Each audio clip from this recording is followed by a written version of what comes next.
This time, it's all about cursed doll. Are you ready to face the fear?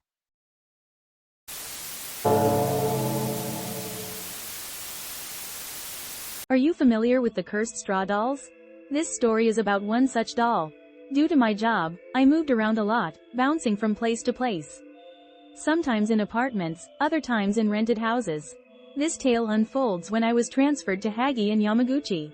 Since I was offered a house at a low rental price, I decided to rent it for a while.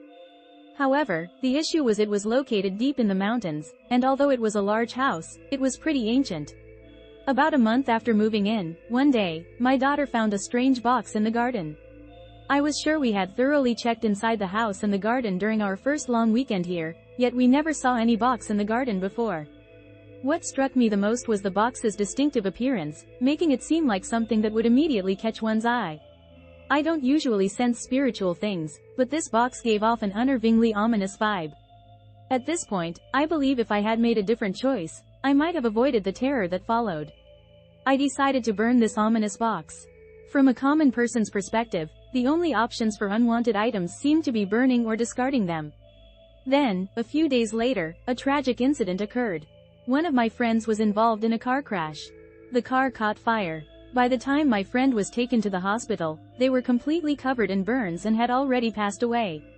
A few days later, another one of my friends suffered severe burns to their right arm and half of their face during a bonfire at their home.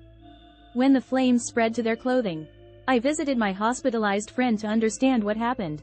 They told me that a few days before the accident, they had a dream about being burnt. Although I've never been one to believe in superstitions, at that moment, I couldn't help but wonder. So, I went back home and immediately checked the garden. I inspected the pit where we burn trash. The box had survived the flames. When I reached out to examine the box, I remember being struck by an intense chill. Inside the box, there were dolls. 3 of them. One was entirely charred, another was half burnt, and the last one was untouched. These dolls were ordinary Japanese dolls, dressed in kimonos representing women. As I picked up the partially burnt doll, its kimono, charred and crumbling, fell off. Turning the doll over, the sight of my friend's name written on it caused me to buckle with fear. Although the name on the charred doll was indiscernible, I had a pretty good idea. It was because my name was inscribed on the doll that remained unscathed. Everything about this was baffling. Who would do such a thing, and why? My friend and I didn't share any notable similarities. Given that I had other friends too, I couldn't recall anyone bearing a grudge against me. Why such an item was in the house was beyond me. Perhaps someone harboring resentment towards me had lived here. But to my knowledge, I had no acquaintances in Yamaguchi. The entire situation was wrapped in mystery. Following this, I immediately left the house. I entrusted the dolls to a temple. The words of the temple authority still echo in my heart. They intended to perform a memorial service. However, they said the dolls were beyond such rites.